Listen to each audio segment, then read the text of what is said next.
네, 오늘은 6월 26일 목요일입니다. 새벽 예배 나오신 성도님들을 환영합니다. 말씀 나누기 전에 함께 공동기도 제목으로 기도하도록 하겠습니다. 기도하시겠습니다. 백옥준 집사의 뇌졸중을 치료해 주십시오. 언어가 회복되고 오른쪽 팔다리에 힘이 생겨나도록 해 주십시오. 권하자 집사가 다시 걷도록 해 주십시오. 이승학 성도의 뇌종양 치료가 잘 되게 해 주십시오. 권현민 형제가 수술 후 회복이 잘 되게 해주십시오. 김에브라임 형제가 신장 이식을 속히 받도록 해주십시오. 김시희 집사가 걷도록 해주십시오. 오수조 선교사의 건강을 회복시켜 주십시오. 데이빗 박 형제의 건강을 회복시켜 주십시오. 노승호 집사가 항암 치료를 잘 이겨내도록 해주십시오. 함지호 장로가 항암 치료를 잘 이겨내도록 해주십시오. 예수님의 이름으로 기도합니다. 아멘. 현재 목사님께서 25년 단기 선교 중에 계셔서 화요일까지 제가 설교를 합니다. 오늘 본문 말씀은 시편 80편입니다. 무너진 자리에서 회복을 부르짖다라는 제목으로 말씀 나누겠습니다. 오늘 시편은 단순히 한 개인의 탄원이나 탄식이 아닙니다. 오늘 본문은 북왕국 이스라엘의 멸망, 주전 722년쯤에 그 멸망을 배경으로, 그리고 남유다가 위협을 당하는 시기를 배경으로 하고 있습니다. 하나님과의 언약적 관계 속에서 백성 전체가 겪는 고통과 절규를 담아내고 있는 오늘 시편은 공동체적 탄식 시편입니다.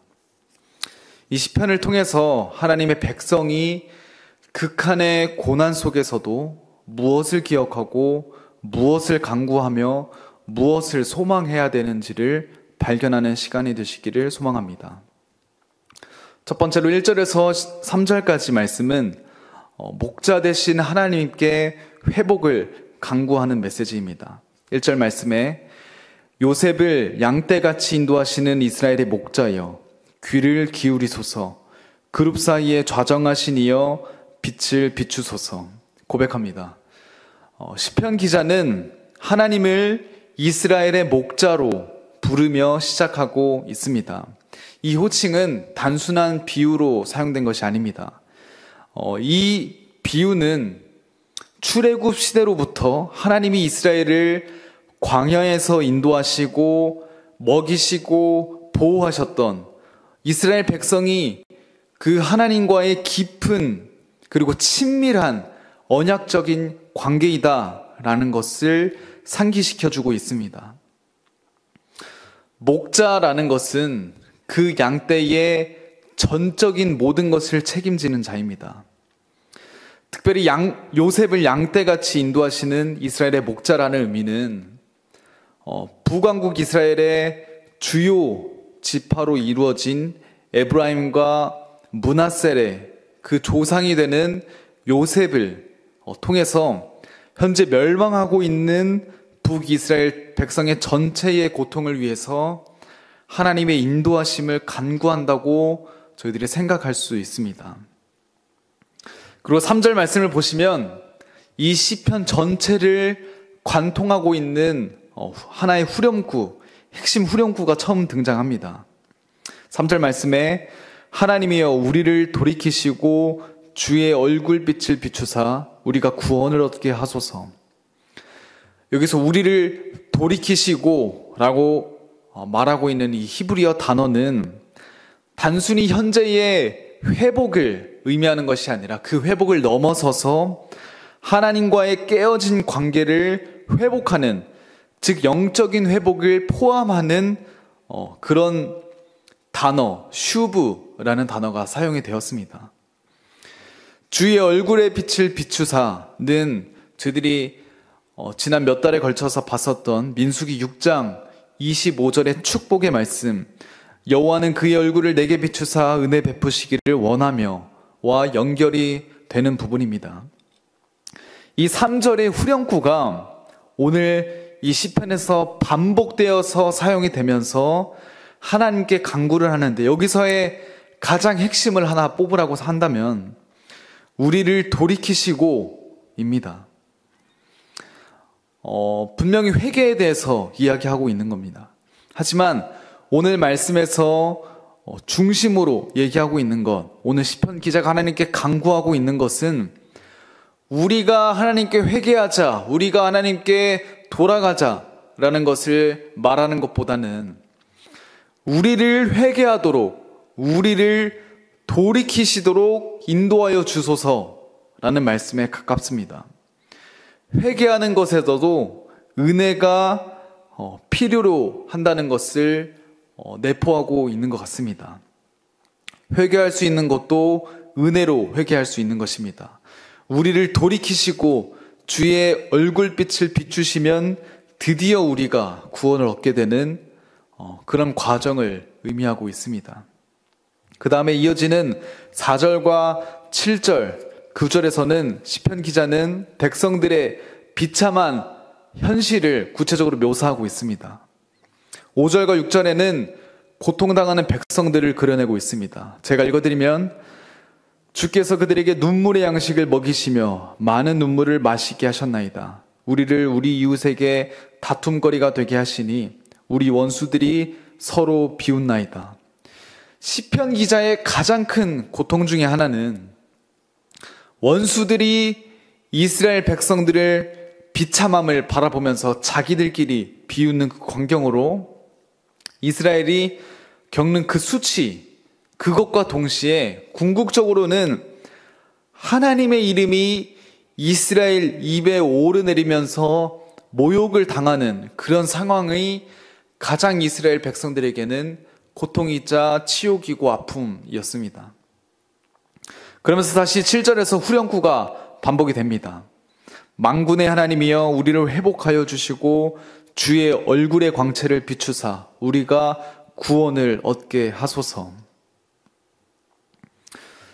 뒤에 이어지는 8절부터 13절의 메시지는 하나님께서 이스라엘을 포도나무와 같이 여기시고 그 비유로 어떻게 이스라엘 백성들을 다루셨고 현재는 어떤 상황에 이르렀는지를 보여주고 있습니다.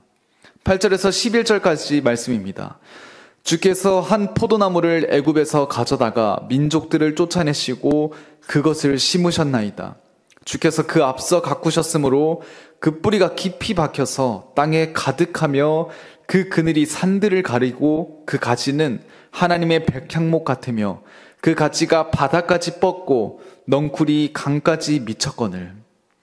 하나님께서 이스라엘 백성들 애굽에서 취하셔서 포도나무로 이렇게 가꾸시고 관리해 주시고 보호해 주셨는데 바로 이어지는 두 구절 12절과 13절에서는 이렇게 고백합니다. 주께서 어찌하여 그 담을 허시사 길을 지나가는 모든 이들이 그것을 따게 하셨나이까. 숲속의 멧돼지들이 상해하며 들짐승들이 먹나이다. 이제는 그렇게 사랑하시고 아끼셨던 포도나무에게 직접 담을 허시고 멧돼지들이 들짐승들이 그 나무를 상하게 하고 파괴하고 먹어치우는 것을 허락하셨냐는 깊은 고통의 고백으로 전환이 되고 있습니다.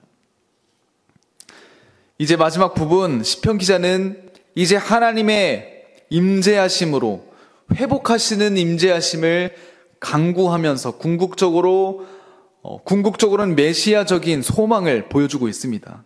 14절에서부터는 시편 기자는 이제 더 이상 자신의 힘으로 하나님께 돌아갈 수 없는 것을 수용하고 있습니다. 그러면서 하나님께 먼저 돌아와 주시길 간구하고 있습니다. 하나님께서 돌아와 주셔서 우리를 굽어보시고 우리를 돌보아 달라고 간구하고 있습니다.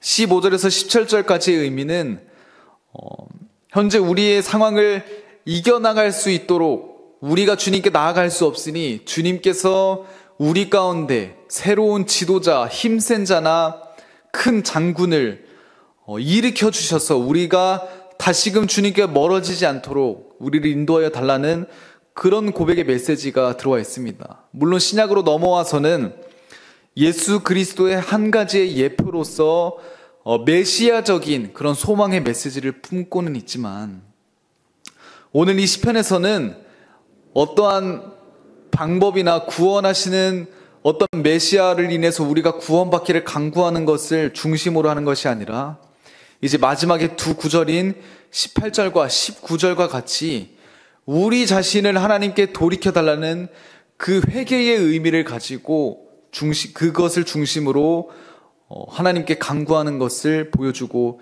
있습니다. 19절만 제가 읽어드리면 만군의 하나님 여호와여 우리를 돌이켜주시고 주의 얼굴의 광채를 우리에게 비추소서 우리가 구원을 얻으리이다. 하나님께서 포도나무의 담장을 허시는 이유, 멧돼지와 들짐승들을 허용하시는 이유는 결국적으로는 이스라엘 백성들이 돌이키기 위하여서 이스라엘 백성들을 하나님께로 다시금 돌이키기 위함임을 알아야 할 필요가 있습니다. 하지만 이스라엘 백성들은 정말 너무나도 연약하고 무익하여서 자신의 모습을 돌이킬 수조차 없는 그런 상황임을 이스라엘 그리고 시편 기자 자신도 고백하고 있습니다. 여기서 중요한 것은 우리를 돌이키시는 하나님을 간구하며 주의 얼굴의 광채를 비춤으로 우리를 구원하시는 주님을 믿는 믿음에 있는 것입니다. 현재의 상황이 나라가 망해가고 무너지고 희망의 끈앞조차 없는, 그것을 잡을 수조차 없는 그런 상황이라고 생각되어질 때에도 우리를 포도나무로 소생케 하시며 인도하시는 주님을 생각하고 주님께 나아가야 한다는 것을 오늘 시편 기자가 저와 여러분들에게 말해주고 있습니다.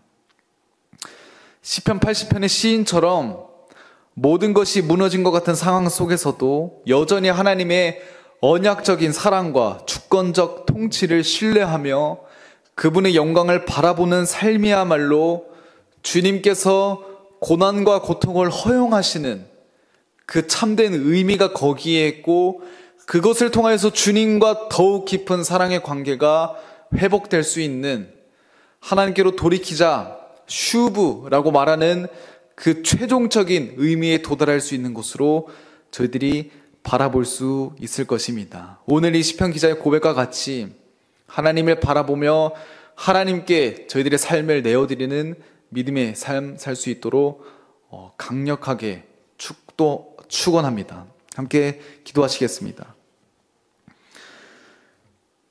사랑과 긍휼이 풍성하신 하나님 아버지, 오늘 시편 80편을 통해서 저희가 겪는 고난과 절망의 순간에서도 주님께 어떻게 나아가야 할지 배우게 하시니 감사드립니다. 저희의 모든 고통과 탄식을 주님께 아뢰오니 주님의 긍휼로 우리를 덮으시고 위로하여 주시옵소서.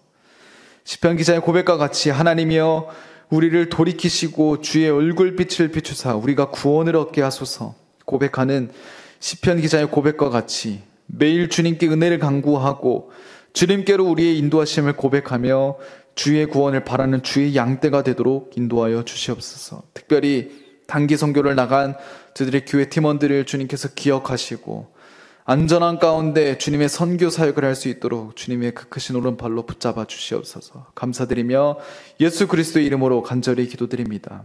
아멘.